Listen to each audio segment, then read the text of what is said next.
आप सभी लोग कुर्सी पे विराजमान हो जाइए और माननीय शंभू कुमार सिंह जी जो कि नेशनल दस्तक से हैं, मैं शंभू कुमार सिंह सर को निवेदन करूंगा कि आप आए और शहीद उधम सिंह जी की जयंती की पूर्व संध्या पर अपनी कुछ बात रखें। माननीय शंभू कुमार सिंह जी, ताली बजा करके आप लोग स्वागत करें।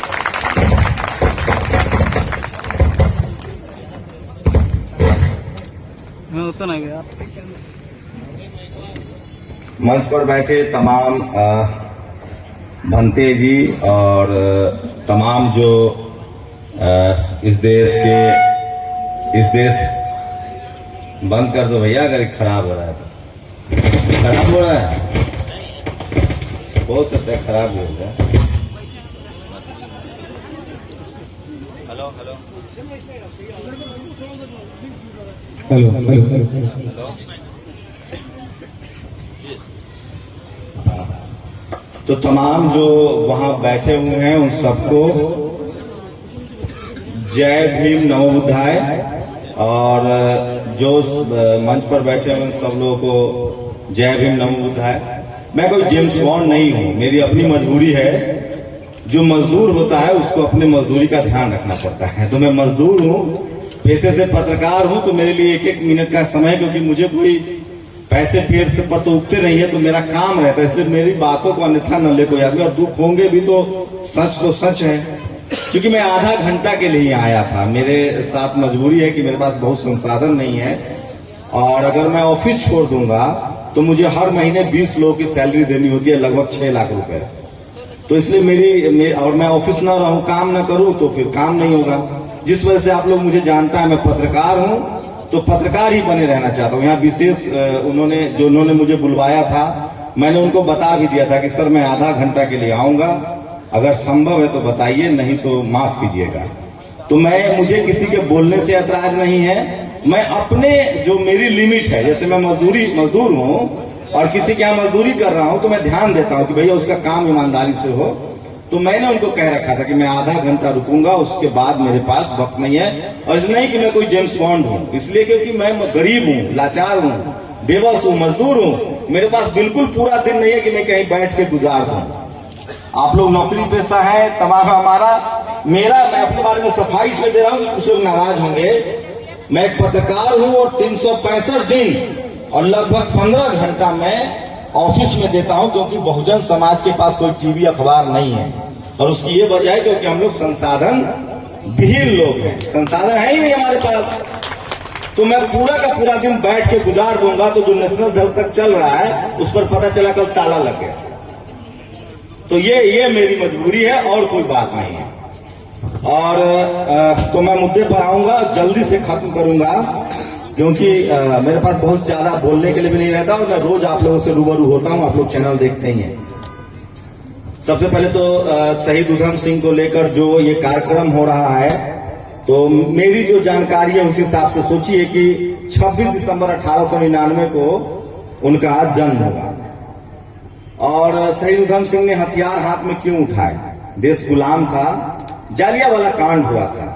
जालियांवाला कांड में बहुजन समाज के लोग एकजुट हुए थे, और कुछ यहाँ के गद्दारों ने मुखबिरी की थी अंग्रेजों से, और उन्होंने गोली चला, उसमें सब बहुजन समाज के लोग थे और वो मारे गए।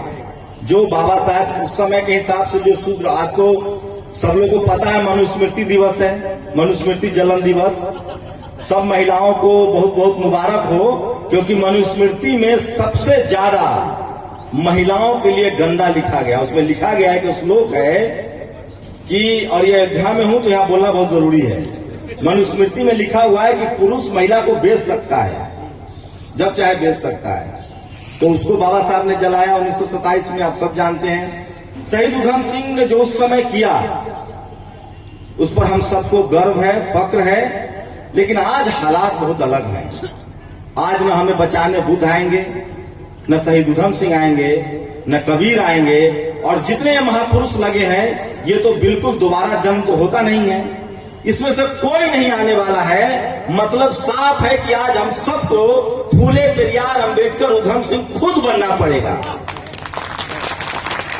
और ये बात अपने उनके विचार होंगे हमारे साथ, वो आने वाले नहीं हैं, उनके विचार हैं हमारे पास। और मैंने 2-3 बातें पॉइंट नोट आउट की है। मैं अपने गांव में कभी किसी भंते को नहीं देखा, ये मेरी दुर्भाग्य। और मैं वैशाली जिले का हूं, प्राचीन गणतंत्र की लिच्छवी। तो मैं चाहता हूं कि हमारे जो भंते हैं, मेरी गुजारिश है, व्यक्तिगत निजी राय है, वो इसे इत्तेफाक नहीं रख सकते हैं। जब मैं दिल्ली आया भंते जी से तो मैं कई बार मिला हूं। अब मैं हजारों भंते देखता हूं, लेकिन सभाओं में देखता हूं। मैं चाहता हूं कि धम्म का जो प्रचार प्रसार है, सम्राट अशोक का जो धम्म है, जो ने तो बुद्धिज्म के एक्सपर्ट हैं, जो बुद्धिज्म का जो दौर था जिसमें प्रचार प्रसार कन्वेंशन बौद्ध भिक्षु सबसे ज्यादा यात्राएं करते थे। आपको पता है आज क्रिश्चियनों का क्रिसमस है, चरवाहा थे वो। बुद्ध ने पूरी दुनिया नापी है, मतलब गुरु नानक साहब ने दुनिया नापा। मैंने सुना है कि वो 3 महादेश को टच किया गुरु नानक साहब ने पैदल। बुद्ध ने, मैंने सुना है, मेरी जानकारी कम हो सकती है, भगवान बुद्ध जो थे वो 3 महीने का ही प्रवास करते थे नियमित, बाकी वो चलते रहते थे, लगातार कंटिन्यू में होते थे। तो हमें लगता है कि जो हमारे भंते लोग हैं उनकी जिम्मेदारी बड़ी ज्यादा है आज के समय में। अगर हमारे भंते जितनी भी संख्या में हैं, अगर वो अपने जीवन में 100 और भंते बनाएं और वो अपने 9 महीना सड़कों पर दे, तो ये भारत बुद्धमय भारत होगा, क्योंकि हम देखते ही नहीं उनको गांव समाज में। ये मेरी निजी राय है, आप सहमत हो असहमत हो, आपको हक है। दूसरी बड़ी बात है कि जितने बहुजन समाज के लोग हैं, अब हमको देने होने का कंसेप्ट नहीं है, छीनना है। हमारी जमीन छीनी गई है, हमारी नौकरियां छीनी जा रही है, हमारा मान सम्मान छीना जा रहा है, हमें छीनना है सब कुछ। बहुत दे लिए हम लोग। जय भीम लगाना है नारा, लगाइए मेरे साथ, जय भीम। तो मैं कह रहा हूं हमें देना नहीं है, छीनने वाला बनना है।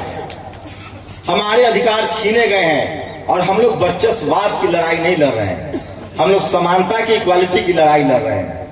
इस देश का 90-95% लोग शोषित वंचित है। और मैं फिर कह रहा हूं, हमें जो बुद्ध के विचार हैं, बाबा साहब के विचार हैं, शहीद उधम सिंह के जो विचार हैं, उसको अपनाना पड़ेगा, नहीं तो कोई नहीं आने वाला है। और सोचिए, हमारे हिस्से में गरीबी है, लाचारी है, बेबसी है। हमारे सारे लोग गरीब, लाचार, बेबस है। हमारे नेता, नौकरी, जितने नौकरी पेशा लोग हैं, हाथ उठाइए, कितने लोग हैं? एक आदमी से पूछिए जो SC ST OBC माइनॉरिटी और किसान जातियों का जो नौकरी करने वाला है, आप लोग सम्मान से नौकरी कर रहे हैं? रोज आपको डर रहता है विजिलेंस में फंसा देगा। अभी राष्ट्रपति जी ने कहा है कि हमारे लोग जेलों में बंद हैं, हमारे अधिकार नहीं मिल रहे, हमें जेलों में बंद है। हमें, हमारे भंते लोगों को पॉलिटिकल होना पड़ेगा, राजनीति करनी पड़ेगी। ये चाचा फूफा बुद्ध की कहानियों से काम नहीं चलेगा। आज के परिप्रेक्ष्य में अब तो राजा है नहीं कोई प्रसेनजीत जो न्याय करेगा, सम्राट अशोक है नहीं जो न्याय करेगा। अब हमारे भंते को पॉलिटिकल तरीके से न्याय के लिए लोगों को समझाना पड़ेगा कि जो व्यवस्था है आज के देश में, डेमोक्रेटिक व्यवस्था, उसमें वोट कहां डाले, मंत्री किसको बनाए, MP किसको बनाए, MLA किसको बनाए, तब हमारा मुक्ति का द्वार खुलेगा। राजा रानी का दौर खत्म हो गया। हमें आज के समय में जो आदमी, आप जिस परिस्थिति और काल में जी रहे हैं, उस परिस्थिति और काल के हिसाब से सुनना पड़ेगा। और बताइए, भंते जी को तो कोई चैनल चलाना नहीं है, खेत भी नहीं जोतना है, और समाज तैयार है उनका भरण पोषण के लिए, कोई परिवार भी नहीं है। मतलब जो प्योर जो भंते होते हैं, मतलब कई व्यवस्थाएं हैं ना जिसमें शादी ब्याह भी नहीं है, बच्चे नहीं है, तो खुला खेल फरुखाबादी। निकलिए आप लोग मैदान में, अपने समाज को तैयार कीजिए राजनीतिक रूप से, सामाजिक रूप से। एक बहन जी, एक मान्यवर साहब, एक बाबा साहब ने इतना कर दिया, रामस्वरूप वर्मा ने, पेरियार ललित सिंह यादव ने। आज यूपी में 1 लाख भंते से कम नहीं होंगे, 1 लाख होगी उनकी संख्या। कितनी होगी? 50,000, 10,000, 5,000?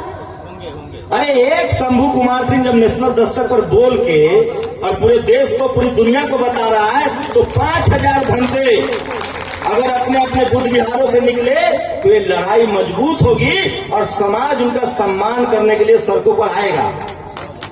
हम लोग उनके पांव धो के पिएंगे, क्योंकि आप लोग ज्ञानी भी हैं, आपके अंदर ताकत भी है, सबसे ज्यादा साधना भी करते हैं, सर्दी गर्मी सब चीवर में धारण करते हैं, कमजोर भी नहीं है। आप लोग विचारों से और शरीर से ही बलशाली हैं। निकलिए, बहुजन समाज के लोगों को जगाइए, सचेत कीजिए, पूरा देश आपके साथ है। और लिखिए सोशल मीडिया, फेसबुक, हमारे भंते जो होते हैं, मैं दावे के साथ कह सकता हूं सबसे ज्यादा पढ़ा लिखा भंते हमारे भंते हैं। कोई मैं भंते सबसे मिलता हूं, कोई ग्रेजुएट से कम नहीं है। बस दिक्कत ये हो रही है कि वो सड़कों पर नहीं है, और सड़कों पर नहीं है इसलिए आम आदमी को लगता है कि कौन सा नया अजूबा है। मैंने अपने जीवन के 25 साल भंते से मेरा रूबरू नहीं हुआ। जब मैं दिल्ली आया, जेएनयू आया, पत्रकारिता की, तब मुझे पता चला कि भंते भी हैं। तो हमें लगता है कि भंते लोग की जिम्मेदारी है वो इस लड़ाई को आगे बढ़ाएं जैसे सब लोग बढ़ा रहा है। समाज की जिम्मेदारी है कि उनके मान सम्मान में कोई कटौती नहीं होना चाहिए। क्या आप लोग सहमत हैं? क्योंकि बाकी जो उपासक है उनको परिवार भी चलाना है, नौकरी भी चलानी है, भंते लोगों का खर्चा भी उठाना है, आपके लिए अन्न भी उपजाना है। लेकिन आपकी तो एक ही जिम्मेदारी है, धर्म को आगे बढ़ाना है, समाज को नेतृत्व देना है, समाज को जागरूक करना है। तो भंते जी लोग जिस दिन तय कर लेंगे कि इस देश को बुद्ध में बना देना है, तो बन जाएगा। मैं लिख के दे रहा हूं। निकलिए अपने अपने घरों से, निकलिए अपने अपने बौद्ध विहारों से और समाज को जागरूक कीजिए, पहली बात। दूसरी बात, शहीद उधम सिंह से हमें प्रेरणा लेनी है। जैसे को तैसा हमें संवैधानिक तरीके से अपनी बात रखनी है, और कोई हमको मारने आएगा तो हमें कानून में प्रावधान है सेल्फ डिफेंस का। हमारे लोगों पर सबसे ज्यादा अत्याचार होता है, कोई आके मार के चला जा रहा है साहब। मजबूत हम हैं, खेत हम जोतते हैं, हल हम चलाते हैं, नाला हम बनाते हैं, सड़कें हम बनाते हैं, हमसे कोई जीत जाएगा? दिन रात हम मेहनत करते हैं, हम मानसिक रूप से गुलाम हैं। हमें बता दिया गया है कि तुम कुछ नहीं कर सकते हो। ये सिस्टम हमारा है, ये संविधान हमारा है, हमारे पूर्वजों ने लिखा है, आप इस्तेमाल तो कीजिए उसका। कोई अगर आपके ऊपर हमला करता है तो आप भी मत चुकिए, अपना डिफेंस कीजिए, मजबूती से कीजिए। मैं रोज 500 कॉल उठाता हूं। ज्यादातर लोग कहते हैं कर्मचारी हो, अधिकारी हो, आईएएस हो, आईपीएस हो, मंत्री हो, सर हमें डर लगा हुआ है। वो लोग गुंडे हैं, मवाली हैं, पीठ पीछू हमला करते हैं। हम लोग जिस दिन सचेत हो गए, अपनी प्लानिंग बनाइए, कब जाना है, कहां जाना है, कैसे मिलना है, और डरना नहीं है, अपना काम करते रहना है। दूसरी बड़ी बात है, हर दौर में अब राजाओं का दौर नहीं है, ये कलयुग भी नहीं है, ये कलम युग है। सबके घर में कलम पहुंच गया है, उस कलम का इस्तेमाल करना है, पढ़ना लिखना है और अपनी बात बोलनी है। सोचिए, जंगल में मोर नाचा किसने देखा? हमारे बाप दादाओं को टीवी नहीं रहा, अखबार नहीं रहा। बाबा साहब कितने विजनरी थे, 100 साल पहले मुकनायक अखबार शुरू किए थे, प्रबुद्ध भारत शुरू किए थे। साहू जी महाराज ने उनको चंदा दिया। बीच में हमारी आर्थिक स्थिति खराब हो गई, हमें चुन चुनकर बिजनेस से बाहर किया गया, हमें पढ़ाई से बाहर किया गया। मुझे कुछ नहीं, मैं रोज वही बोलता हूं जो फूले साहब ने कहा है कि विद्या बिन गति गई, गति बिन मति गई, मति बिन व्यापार गया। तथागत बुद्ध ने, मुझे तथागत बुद्ध की सिर्फ 3 बातों में पूरा जीवन झलकता है। First priority is health, second priority is relationship and third priority is wealth. पहला हेल्थ, स्वास्थ्य, दूसरा अपना समाज, परिवार, और तीसरा धन। इन तीनों पर हमें काम करना पड़ेगा, हमें किसी के मोहताज नहीं है। और सबसे बड़ी बात, बाबा साहब की वो 22 प्रतिज्ञाएं जो दीक्षा भूमि में लिखी हुई है, उसको याद करना है, उसको पढ़ना है, उसको घर घर तक पहुंचाना है। और तीसरी बात, बाबा साहब ने जो हमें वोट का अधिकार दिया है, उस अधिकार को किसी भी कीमत पर सुरक्षित रखना है, संविधान को बचाना है, हमें और कुछ नहीं करना है। और तीसरी बात, चौथी बात, हम लोग बुद्ध को मानने वाले हैं। हम लोग को नदी, नाला, पशु प्रेमी सबसे प्यार करते हैं। लेकिन प्यार करने का मतलब थोड़ी होता है कि हमको कोई डसने आएगा तो हम छोड़ देंगे। उसका टेटुआ दबाना सीखिए, सांप का फन कुचलना सीखिए। बहुत हो गया, पानी सर से ऊपर जा रहा है। इस देश में 90% एनसीआरबी का आंकड़ा है। इस देश में 90% रेप होता है जाति देख के। इस देश में 90% अपराध हो रहा है जाति देख के। इस देश में कॉलेज यूनिवर्सिटी में हमारे बच्चों को मारा जा रहा है। उनके साथ भेदभाव हो रहा है। मैं एक बात और क्लियर कर दूं आप लोगों को, आप लोग के दिमाग में एक जहर भरा जा रहा है कि पिछड़ा सबसे ज्यादा जातिवाद करता है। बिल्कुल ठीक बात है, करता है, लेकिन दो अंतर है। हमें पावर सेंटर्स की लड़ाई लड़नी है। जिसका प्रधानमंत्री होगा, जिसका मुख्यमंत्री होगा, जिसका एसपी होगा, जिसका डीएम होगा एक जिला में, उस कम्युनिटी के साथ कोई जातिवाद नहीं कर सकता है। आपको जानकर हैरानी होगी कि जो किसान जातियां, जो पिछड़ा समाज जाति और धर्म के नाम पर जाति का शेड्यूल कास्ट, शेड्यूल ट्राइब पर अत्याचार करता है, उसका बच्चा भी कॉलेज यूनिवर्सिटी में मारा जा रहा है। हम लोग बहुजन एकता कहां सीखे? जब कॉलेज यूनिवर्सिटी में गए। तो हमें लड़ाई लड़नी है पावर सेंटर्स की। मीडिया में कैसे आए, जुडिशियरी में कैसे आए, कॉलेज यूनिवर्सिटी में कैसे आए, ब्यूरोक्रेसी में कैसे आए। जब तक हम लोग इन 5 जगहों पर, स्पोर्ट्स में, खेल में, फिल्मों में, इस तरह की चीजें सोचना शुरू कीजिए। छोटी छोटी लड़ाइयों को छोड़ना पड़ेगा। और वहां हम सब एक हैं। जेएनयू में एक है, डीयू में एक है, नौकरियों में एक है, कॉलेज यूनिवर्सिटी में एक है। और जो सरकारें अभी चल रही है, जो सामाजिक व्यवस्था अभी दम भर रहा है, उसमें यकीन मानिए बाबा साहब का आधा काम तो वही लोग कर रहे हैं। जब आदमी डूबता है तो ज्यादा हाथ पर मारता है। जो लोग जातिवाद फैला रहे हैं वो खुद जातिवाद के शिकार हैं। क्या हुआ किसानों के साथ? तो मैं फिर कह रहा हूं, हम लोगों को अपने अतीत से शिक्षा लेकर अपने भविष्य की तरफ बढ़ना है और वर्तमान को सुदृढ़ करना है। हमें अपने मन से डर निकालना है, हमें पढ़ाई लिखाई करनी है। हमारे महापुरुषों ने जो कहा है उन विचारों को जीना है और उन्हीं के रास्ते पर चलना है। और किसी तरह के बेवजह बहस में मत पड़े। हम किसी को बदलने नहीं आए हैं। बस बहुजन समाज के लोगों को जोड़े और बाबा साहब का विचार, बाबा साहब का रास्ता, बुद्ध का अहिंसा का रास्ता, सब कुछ हमारे साथ है। इस दुनिया में सबसे पहले सोशल साइंस समाज वैज्ञानिक बुद्ध थे। इस देश में सबसे पढ़ा लिखा बाबा साहेब थे। इस देश का सबसे बहादुर लीडर उधम सिंह थे। क्या चाहिए हमें? कहीं से लेना है कुछ? सब कुछ हमारे समाज में है। बस शर्त इतनी है कि हमें बोलना सीखना है। लास्ट लाइन लगे खत्म करूंगा। हम लोग सब कुछ जानते हैं। अब तो 75 साल हो गए। आरक्षण की वजह से, मेहनत की वजह से हम वैज्ञानिक भी बन रहे हैं, इंजीनियर भी बन रहे हैं, विदेश भी जा रहे हैं, डॉक्टर, इंजीनियर, प्रोफेसर है बनते साहब, सब कुछ बन गए हम लोग। बस मुंह चलाना नहीं आता है, जीभ चलाना, बात बनाना नहीं आता है। और बुद्ध ने कहा है शब्द में शक्ति होती है। बोलना सीखिए, पढ़ना सीखिए। और आपके पास सोशल मीडिया है। अब टीवी अखबार भी नहीं था पहले, आज आपके पास सोशल मीडिया है। आप लोग अपने ऊपर हो रहे अत्याचार, अन्याय, गैर बराबरी या किसी के साथ गलत हो रहा है, उसको लिखिए, पढ़िए, बोलिए। एक साथ अगर हम लोगों ने जिस दिन बोलना सीख लिया, एक दूसरे का हाथ पकड़ना सीख लिया, ये अत्याचारी, ये गुंडे, ये सब भाग जाएंगे। क्योंकि 100 में 90 संख्या हमारी है। हम लोग सिर्फ बोलना नहीं जानते हैं, चीखना नहीं जानते हैं, चिल्लाना नहीं जानते हैं, इसलिए हमारे साथ ये अत्याचार हो रहा है। अपने शर्तों पर जिंदा रहिए, किसी से समझौता नहीं करना है। और जिंदगी लंबी नहीं, शानदार होनी चाहिए।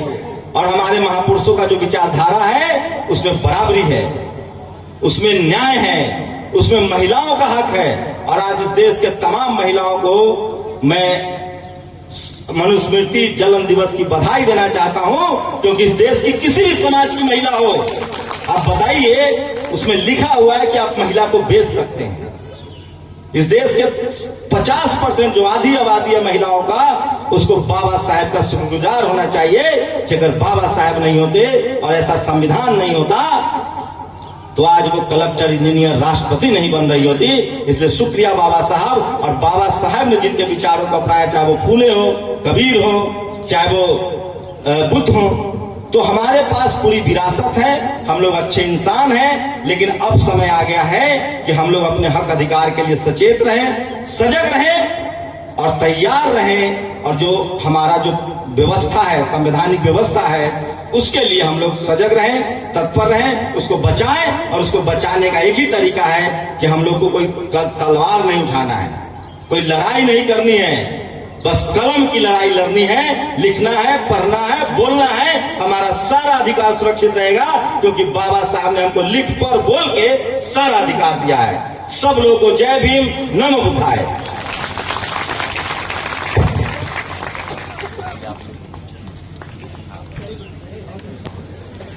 धन्यवाद माननीय लेकिन